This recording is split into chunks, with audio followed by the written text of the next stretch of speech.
Hello students, welcome to the online live classes. बच्चों, आज की इस क्लास में हम बहुभुज के बारे में पढ़ेंगे। बेसिक से जानेंगे कि बहुभुज क्या होता है। तो देखिए, बहुभुज क्या होता है। तीन या तीन से अधिक भुजाओं से घिरी हुई जो बंद आकृति होती है उसी को हम बहुभुज कहेंगे। कितनी भुजाएं? तीन या तीन से अधिक। तीन से अधिक कितनी भी हो सकती है, उन भुजाओं से घिरी हुई, या आप कह सकते हो एक क्लोज जो शेप लिया हुआ जो आकृति होगी उसी को हम क्या कहेंगे? बहुभुज। तो सबसे पहले आपको बहुभुज की परिभाषा नोट करनी है।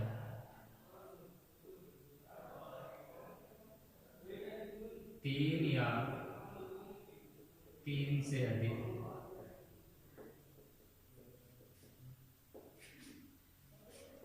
भुजाओं से घिरी हुई, तीन या तीन से अधिक भुजाओं से घिरी हुई बंद आकृति को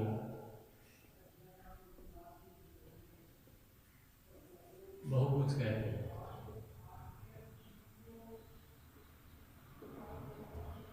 सबसे कम भुजाओं वाला बहुभुज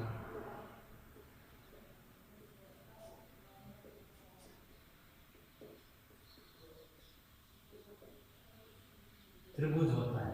क्या होता है? त्रिभुज। तो सबसे कम भुजाओं वाले बहुभुज की बात करें हम तो वो त्रिभुज होता है, लेकिन सबसे अधिक वाले भुजाओं वाला त्रिभुज सबसे अधिक भुजाओं वाला बहुभुज हम नहीं बता सकते। बहुभुज एक बंद आकृति होती है, हमेशा ये ध्यान रखिए। अब लेते हैं हम बहुभुज के प्रकार।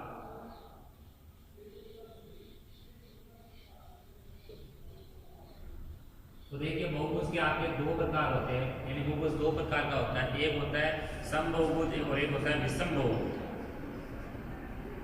बहुभुज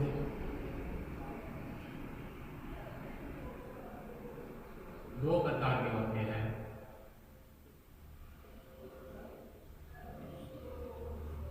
पहला है समबहुभुज और दूसरा है विषम बहुभुज।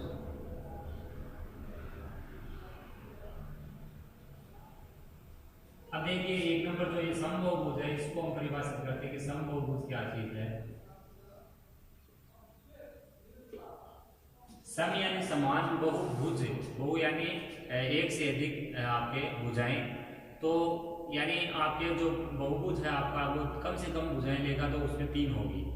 तो तीन या तीन से अधिक भुजाओं वाला जो अपना एक बहुभुज है जिसमें आपकी सारी की सारी भुजाएं समान होगी। तो एक ऐसा बहुभुज जिसमें सारी भुजाएं समान होगी बच्चों, उसके सभी कोण भी बराबर होंगे। क्या होंगे? उसके सभी कोण भी बराबर होंगे। तो एक ऐसा बहुभुज जिसकी सभी भुजाएं व सभी कोण क्या हो, समान हो या बराबर हो, उसे हम क्या कहेंगे? समबहुभुज कहेंगे। एक ऐसा बहुभुज जिसकी सभी भुजाएं व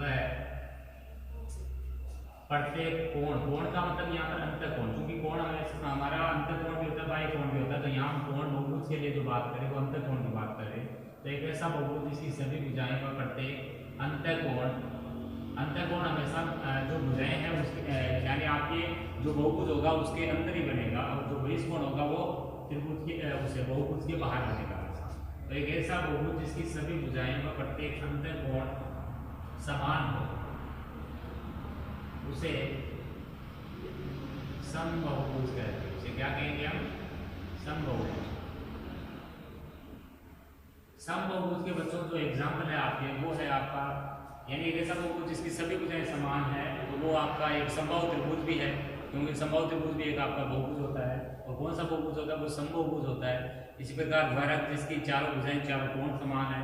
लेकिन आपका समबहुभुज में आपका समचतुर्भुज नहीं आ सकता बच्चों, क्योंकि समचतुर्भुज है उसके जो चारों भुजाएं तो समान होगी, लेकिन प्रत्येक कोण है वो समान नहीं होता है, इसलिए वो समबहुभुज नहीं होता है। तो एग्जाम्पल इसमें आप लिख सकते हो समबाहु त्रिभुज कोमा वर्ग आदि। समबाहु त्रिभुज कोमा वर्ग यह आपकी क्या है? समबहुभुज है। इसी प्रकार दूसरा जो हमारा है वो है विषम बहुभुज। तो विषम बहुभुज क्या होगा? विषम बहुभुज वही होगा जब इसका विलोम होगा। जिसमें समबहुभुज वाली चीजें नहीं होगी वो भी समबहुभुज हो जाएगा। तो समबहुभुज में सभी भुजाएं प्रत्येक अंतःकोण समान होता है। तो विषमबहुभुज में क्या होगा कि एक ऐसा बहुभुज जिसका जो प्रत्येक अंतःकोण और सभी भुजाएं समान नहीं हो, या फिर यूं कह सकते हो एक ऐसा बहुभुज जिसकी भुजाएं और कोण है वो असमान होते हैं, उसे हम क्या कहेंगे, विषमबहुभुज। एक ऐसा बहुभुज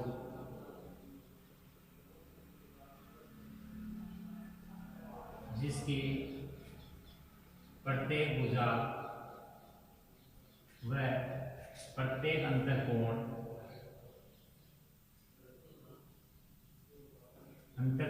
समान माप के नहीं हो, समान माप के नहीं हो, उसे विषमबाहु बहुभुज कहते हैं।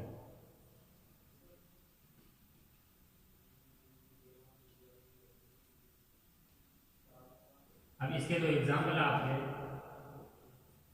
विषमबाहु बहुभुज के वो है एक विषमबाहु त्रिभुज, इसके अलावा एक आयत, एक समांतर चतुर्भुज, एक समलंब चतुर्भुज, ये सारे के सारे विषमबाहु बहुभुज को निरूपित करते हैं। विषमबाहु त्रिभुज, समद्विबाहु त्रिभुज भी आपको इसी कैटेगरी में आ जाएगा।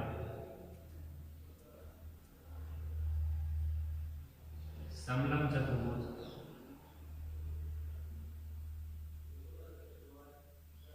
आयत, समांतर चतुर्भुज, ये सारे के सारे क्या बच्चों, विषमबाहु बहुभुज के एग्जाम्पल है। नेक्स्ट समझिए आगे।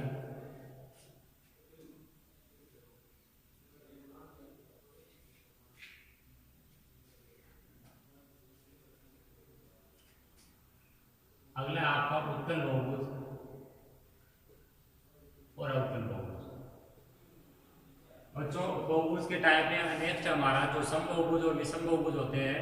तो समबहुभुज में क्या होगा, सभी भुजाएं और सभी जो अंतःकोण वो समान होंगे, और विषमबहुभुज होगा तो उसमें जो प्रत्येक भुजा प्रत्येक अंतःकोण समान माप का नहीं होगा।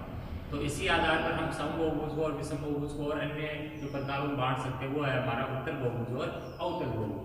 उत्तल बहुभुज क्या होता है कि एक ऐसा बहुभुज जिसके सभी अंतःकोण जो होते हैं वो अभ्यंतर भाग में स्थित होते हैं। किस भाग में स्थित होते हैं, अभ्यंतर में, या फिर यूं कह सकते हो जिसके सभी विकर्ण है वो अभ्यंतर भाग में स्थित होते हैं, उसे हम उत्तल बहुभुज कहेंगे।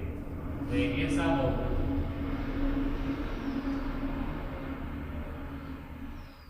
जिसके सभी विकर्ण अभ्यंतर भाग में, अभ्यंतर का हो गया अर्थ अंदर वाला भाग, अभ्यंतर का अर्थ है अंदर वाले भाग में, सभी विकर्ण अभ्यंतर भाग में स्थित होते हैं,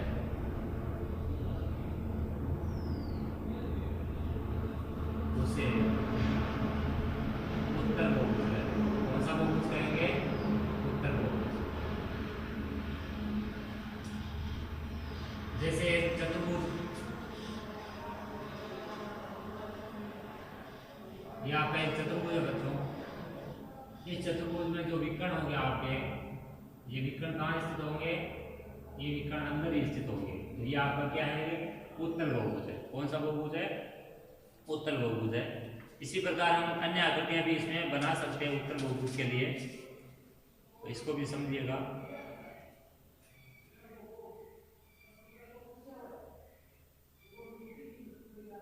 इस शेप में दिया हुआ अगर एक चतुर्भुज, तो इसके विकर्ण क्या होंगे, विकर्ण हमेशा आपके सम्मुख शीर्ष को मिलाने वाला रेखाखंड होगा। कोई भी बहुभुज होगा उसका विकर्ण हमेशा उसके सम्मुख शीर्ष को मिलाने वाला अपने रेखाखंड होगा। और कोई भी अगर आपका बहुभुज उत्तल बहुभुज है तो उसमें विकर्णों की संख्या हम ज्ञात कर सकते हैं, ये भी ध्यान रखिए। तो ये आपके उत्तल बहुभुज है जिनमें विकर्ण सबके अंदर आ रहे हैं।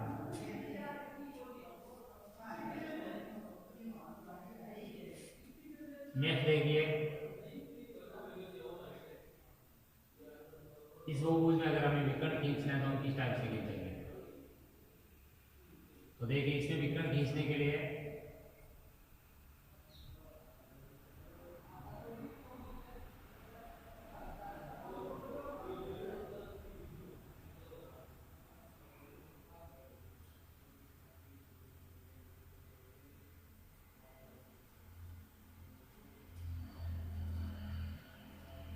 तो इस टाइप से हमें एक पंचभुज, ये आपका एक पंचभुज है और ये बाकी दोनों आपके चतुर्भुज है।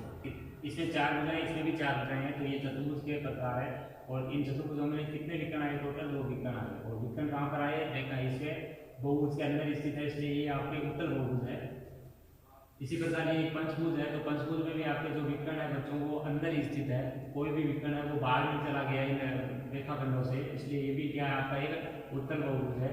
अब देखिए उत्तर बहुभुज होता है उसमें विकर्णों की संख्या किस सूत्र से ज्ञात करते हैं वो भी आप लिख लीजिए। यहाँ विकर्णों की संख्या, ये उत्तर बहुभुज के लिए फॉर्मूला लागू होता है। उत्तर बहुभुज में विकर्णों को आपको बना के बताना पड़ता है, आप डायरेक्टली नहीं बता सकते। यहाँ विकर्णों की संख्या n-3/2 सूत्र से ज्ञात करते हैं।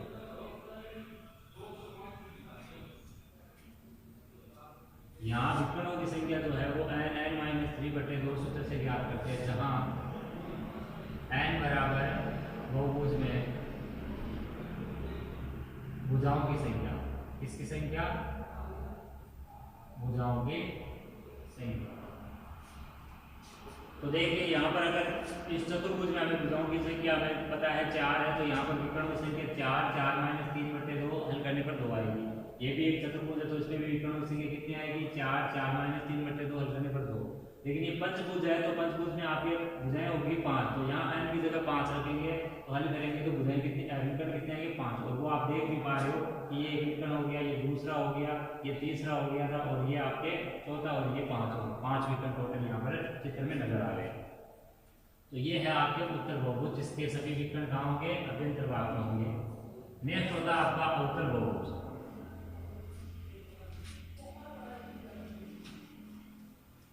एक चीज और समझिए कि उत्तर बहुभुज जो होता है बच्चों, उसमें जो आपका जो प्रत्येक अंतर्कोण होता है वो 180 डिग्री से छोटा होता है। नोट, उत्तर बहुभुज का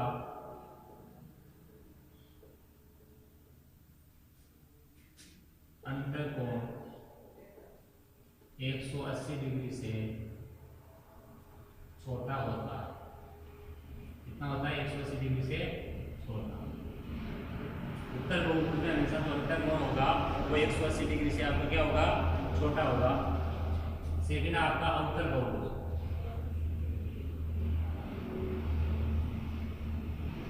उत्तर बहुभुज क्या होगा? उत्तर बहुभुज वो होगा जिसमें सभी विकर्ण अभ्यंतर में होंगे, लेकिन उत्तर बहुभुज होगा उसमें कम से कम एक विकर्ण ऐसा जरूर होगा जो आपके बहिर्भाग में स्थित होगा, यानी बाहर स्थित होगा। उसे हम क्या कहेंगे?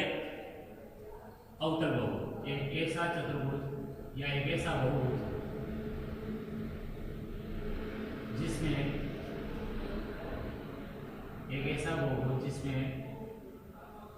कम से कम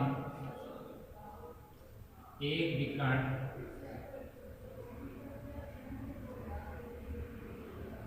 बहिर्भाग में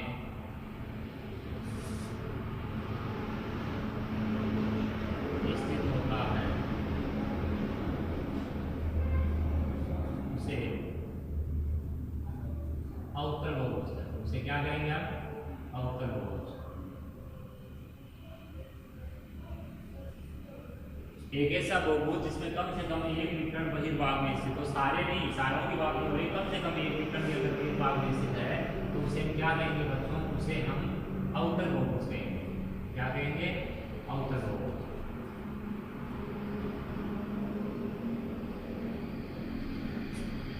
अब देखिए उत्तर बहुभुज में जब आपको विकर्ण खींचने होते हैं तो उत्तर बहुभुज में विकर्णों की संख्या आपको फॉर्मूले से ज्ञात नहीं करते, उनको हमें खींचना पड़ता है। इसी प्रकार जो उत्तर बहुभुज होता है उसका जो कोण होगा वो आपका 180 डिग्री से बड़ा भी होगा, तो आपको लिखना है यहाँ पे उत्तर बहुभुज का कम से कम एक कोण 180 डिग्री से बड़ा होता है। इससे 180 डिग्री से बड़ा होता है। उत्तर बहुभुज में एक विकर्ण है वो कम से कम एक विकर्ण बहिर्भाग में स्थित हो सकता है, और इस वजह से आपका उत्तर बहुभुज का कम से कम एक कोण भी क्या होगा? 180 डिग्री से बड़ा होगा। अब देखिए उत्तर बहुभुज में जब हमें विकर्ण खींचने हैं तो किस टाइप से हम विकर्ण खींच सकते हैं?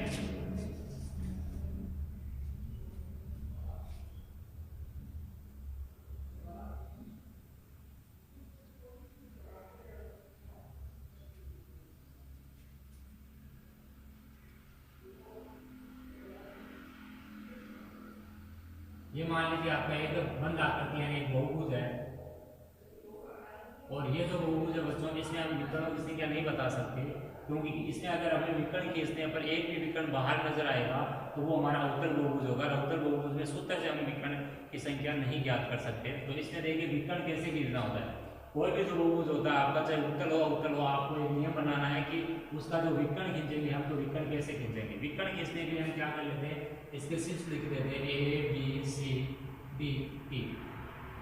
इसके शीर्षों को लिख दिया मैंने ए बी सी डी। अब देखिए जब भी कोई बहुभुज के हमें विकर्ण खींचना है तो विकर्ण कैसे खींचेंगे, हम इसके एक शीर्ष पर अपने निशान लगा लेते हैं कि ए शीर्ष से हम चल रहे हैं। तो ए के नजदीक वाला शीर्ष कौन है बच्चों, ई भी है और बी भी है। ए के नजदीक में आपका बी भी है, ई भी है। ए के जब नजदीक की बात चलेगी तो ए से कौन सी लाइन निकल रही है, ए से ए भी निकल रही है, ए से ए, तो ये नजदीक वाले शीर्ष होंगे। तो ए से जब हम विकर्ण खींचेंगे तो हमें बी और ई को नहीं यहाँ पर कवर करना है। हमें कवर किसको करना है, हमें कवर या तो बी को करना है या सी को। देखिए जब मैं बी की तरफ जाऊंगा यहाँ से विकर्ण खींचने के लिए, तो बी से मिल जाएगा, तो आगे ये सी से मिला हुआ पहले से है, तो ये हमारा जो है एक विकर्ण बन गया। ये ए बी विकर्ण भी है, हमारा ए सी विकर्ण भी है, ठीक है। अब हम ए के बाद में बी पर चलते हैं। तो बी से हम जब चलेंगे तो बी से कौन सी रेखा निकल रही है, बी ए निकल रहा है, बी सी। तो बी और बी सी को हमें नहीं लेना है। बी से हम किसको ट्रेस कर सकते हैं, डी को ट्रेस कर सकते हैं, ई को ट्रेस कर सकते हैं, हम मिला सकते हैं। तो जब मैं बी से मिलाऊंगा बी को, तो ये डायरेक्टली बी से पहले से मिला हुआ है, क्योंकि ई डी से मिला हुआ है, ई और डी मिले हुए हैं, तो बी का डी से मिलना ये तय कर रहा है कि बी और ई भी मिल चुके हैं। अब हम सी की ओर चलेंगे, तो सी से हम जब चले तो सी के नजदीक में आपको कौन सा है, सी से सी बी भी आ रहा है, सी से सी डी भी। तो इसका मतलब हमें दूर वालों को देखना है, तो सी से दूर वाले में ई बच गया एक, तो एक सी से दूर वाले में ए बच गया, लेकिन ए से हमारा सी का मिलान पहले हो चुका है। अब सी के बाद में हमारा अगला नंबर डी दूर आएगा। डी से हम देखें तो डी के नजदीक में आपका सी भी है, डी के नजदीक में आपका बी भी है, डी के नजदीक में ए भी है, डी के नजदीक में ई भी है। तो डी से हम किसी को भी नहीं मिला सकते। अब हमारा लास्ट है ई। ई से हम देखें तो ई के नजदीक में आपका सी है, ई से इसी बन रहा है, ई से ई बन रहा है, तो इनको छोड़ दे तो हम डी और बी से मिला सकते हैं। तो ई को डी से मिलान किया हुआ है, ई का बी से मिलान हो चुका है। तो ये हमारे इस टाइप से विकर्ण हो गए। इस टाइप से हमें एक अवतल बहुभुज में विकर्ण खींचना होता है। और समझिए अवतल बहुभुज में विकर्ण कैसे खींच सकते हो। एक अन्य आकृति लेकर इसको समझने की कोशिश करते हैं। तो ये आपका एक अवतल बहुभुज है, क्योंकि इसमें विकर्ण कहाँ आ रहा है, वही भाग में एक विकर्ण आ रहा है आपका।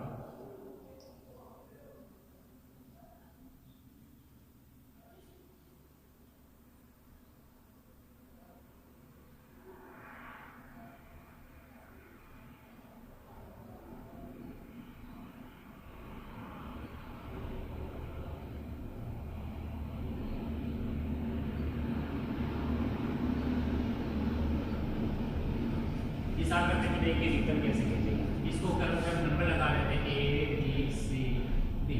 ये हमने शीर्ष लगा दिया यहाँ पर, जहाँ पर दो रेखाएं आगे मिलती है वहाँ पर हमने A B C D alphabet से इनको निरूपित कर दिया। अब देखिए हम ए से जब चलेंगे तो ए के नजदीक में, यानी ए से कौन सा विकर्ण निकल रहा है वो देखिए, ए से ए बी निकल रहा है, ए से ए बी।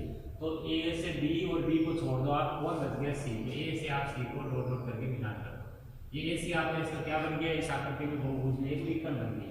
अब बी में आते हैं तो बी से बी ए चल रहा है, बी से बी सी। बी से हमारा डी तो नहीं मिल रहा, तो बी से हम डी को मिलाएंगे। और कौन बच गया, और कुछ नहीं बचा। बी से बी है और बी सी अगर हम छोड़ दें तो डी बचा था। अब सी का नंबर आएगा, सी से हमारा सी बी भी निकल रहा है, सी से सी डी निकल रहा है, सी से सी ए निकल रहा है, तो हमारा कुछ बचा ही नहीं है, तो सी से नहीं मिलेगा। डी से हम देखें तो डी से हमारा डी है, डी से डी सी, डी से डी बी, तीनों बिंदु आ गए, कोई नहीं मिलेगा। हमारे चार बिंदु थे, हमने विकर्ण खींच दिया, लेकिन विकर्ण खींचने हम देख पा रहे हैं कि बी विकर्ण तो अंदर स्थित है, लेकिन ऐसे विकर्ण बाहर स्थित है। इसलिए एक ऐसा बहुभुज है, ये है अवतल बहुभुज है। कौन सा बहुभुज के एग्जाम्पल चल रहे हैं, अवतल बहुभुज, और उनके विकर्ण किस टाइप से खींचेंगे उसकी यहाँ पर चर्चा हो रही है। इसी प्रकार हम और भी बहुभुजों में विकर्ण खींच सकते हैं। नेक्स्ट चीज समझे बच्चों, तो ये हुई बात उत्तल बहुभुज, अवतल बहुभुज। उत्तल बहुभुज का जो प्रत्येक कोण 180 डिग्री छोटा होगा, उत्तल में क्या होगा, कम से कम एक कोण ऐसा होगा जो 180 डिग्री से बड़ा होगा। उत्तल बहुभुज में विकर्णों की संख्या हम सूत्र से ज्ञात कर सकते हैं। उत्तल में हमें ट्रेस करना पड़ता है, खींचना पड़ता है विकर्ण। नेक्स्ट आपके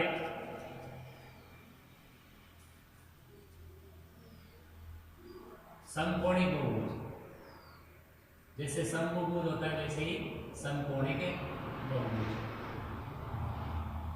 समकोणी का मतलब है यहाँ पर समान कोण वाला बहुभुज। तो एक ऐसा बहुभुज जिसके सभी कोण समान हो उसे हम क्या कहेंगे, समकोणी बहुभुज कहेंगे। जैसे जो समबहुभुज होता है बच्चों, वो एक टाइप का समकोणी बहुभुज है, क्योंकि समबहुभुज में सभी भुजाएं समान होगी तो सभी कोण भी समान होंगे। तो समबहुभुज एक समकोणी बहुभुज है, लेकिन समकोणी बहुभुज एक समबहुभुज नहीं है। समकोणी बहुभुज में आप देख सकते हो कि एक ऐसा बहुभुज है,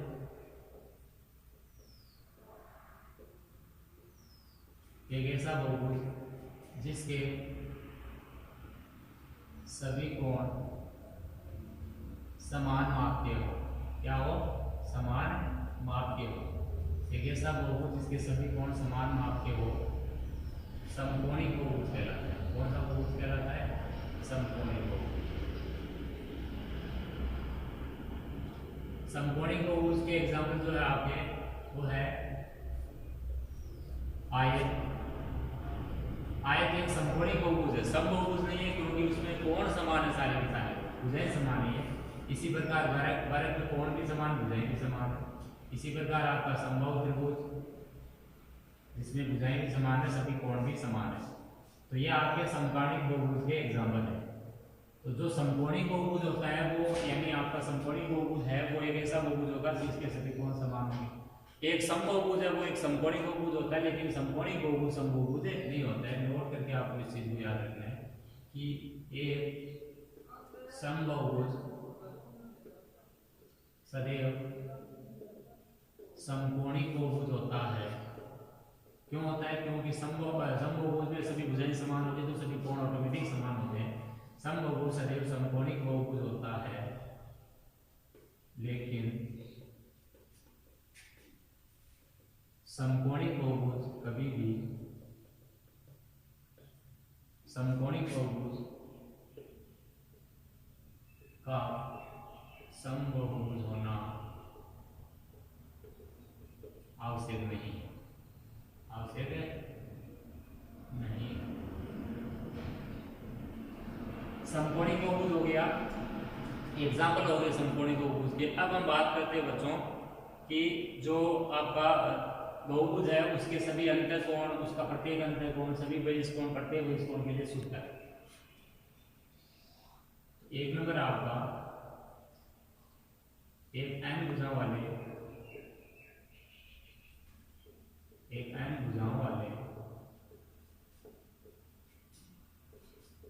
समबहुभुज के सभी अंतःकोणों का योग n-2 गुणा 180 डिग्री होता है। जहाँ n क्या आपका, जहाँ n है भुजाओं की संख्या। कोई भी बहुभुज होगा बच्चों आपका, उसमें अगर आपको सभी अंतःकोणों का योग निकालना है तो वहाँ आपको सूत्र n-2 गुणा 180 डिग्री यूज करना है। n यहाँ पर भुजाओं की संख्या है। जैसे एक त्रिभुज की एग्जाम्पल लिया हम, तो त्रिभुज में n यानी 3 भुजाएं हो जाएगी, तो 3 - 2 1 गुणा 180 डिग्री। तो आपके त्रिभुज के तीनों अंतःकोणों का योग कितना हो जाएगा, 180 डिग्री। यही हम बात कर ले n भुजाओं वाले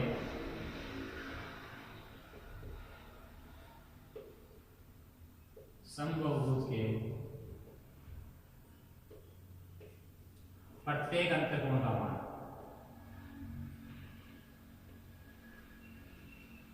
देखिए प्रत्येक अंतःकोण जब भी निकालना है तो कुल अंतःकोणों के योग में आपको भुजाओं की संख्या का मान लगाना होता है। प्रत्येक अंतःकोण का मान बराबर कुल अंतःकोणों का योग, अंतःकोणों का योग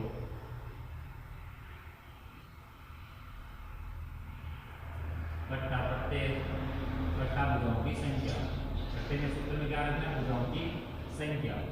तो यहाँ कुल अंतःकोणों का योग होता है, जब n भुजाएं हैं तो वो ऊपर लिख रखा मैंने n-2 गुणा 180 डिग्री, और बट्टे में बाकी इसका लगेगा n का। तो ये होता है आपका कोई n भुजा वाले बहुभुज के प्रत्येक अंतःकोण का मान निकालने का फॉर्मूला।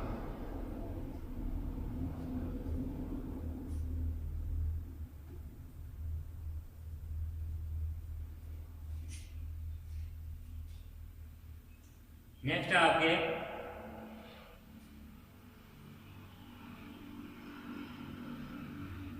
किसी भी उत्तल बहुभुज, कौन सा बहुभुज,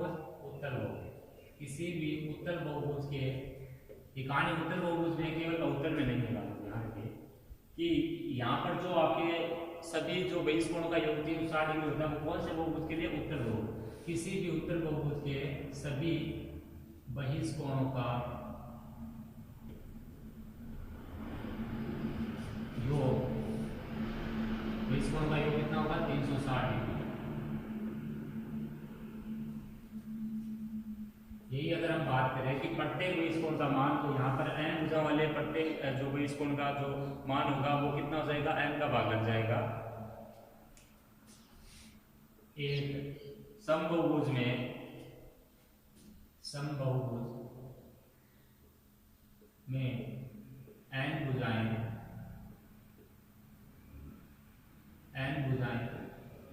हो तो प्रत्येक बहिष्कोण का मान बराबर 360 डिग्री बट्टा n होता है। कितना होता है, 360 डिग्री बट्टा n होता है। ये फॉर्मूला रहता है आपका, एक बहुभुज आपका समबहुभुज है, उसके प्रत्येक बहिष्कोण का मान निकालने का फॉर्मूला 360 डिग्री बट्टे n। तो ये फॉर्मूले आपको याद करने होंगे, उसके बाद में हम इन पर आधारित क्वेश्चन करेंगे। तो आज की इस क्लास को यहीं पर विराम देंगे।